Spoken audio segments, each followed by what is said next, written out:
My sister said she was from space. Then she disappeared. You know that feeling when you wake up in the middle of the night and you just know something is wrong? It's not a sound. It's not a nightmare.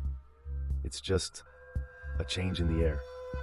That's what happened 15 years ago. The first thing I noticed was the cold. A deep, wet cold crawling across my bedroom floor. My sister Lily's door was wide open. Her bed was empty, the sheets thrown back like she'd left in a hurry. But her window was open wide, and the night was just pouring in. My sister was always a little different. She told everyone her name was Space Girl. She had this old walkie-talkie she called her communicator, and she'd spend hours in her room, whispering into it.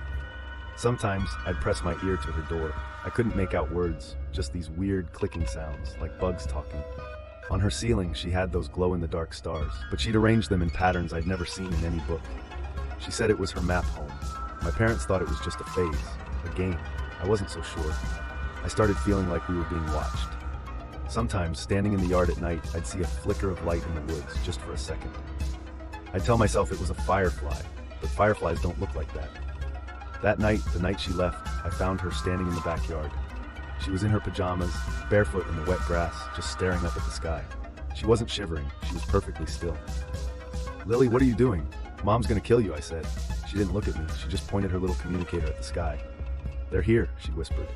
Her voice sounded hollow, empty. "It's time to go home." I looked up, and my stomach just dropped.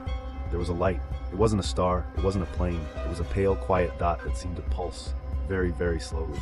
It felt like it was looking right back at us. "That's just a satellite, Lily. Come on, let's go inside." My voice was shaking. She finally turned to me. Her eyes were huge and dark. There was no fear in them. "Goodbye, big brother," she said. And then she smiled.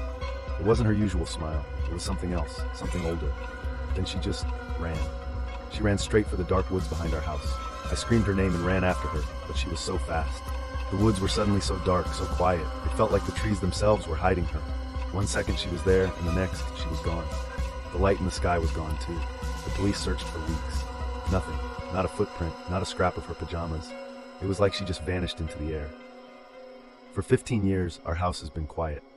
I kept her communicator. I don't know why. Maybe I just needed a piece of her. It sat on my nightstand, silent, useless. Until last night. I was half asleep when it started. A low crackle, static. I thought I was dreaming. I picked it up, my hand trembling. I pressed it to my ear, and through the hissing sound, I heard a voice. It was stretched and thin, and it sounded like it was coming from a very, very long way away. It was Lily's voice, but wrong, colder. It only said 2 words, "Almost there."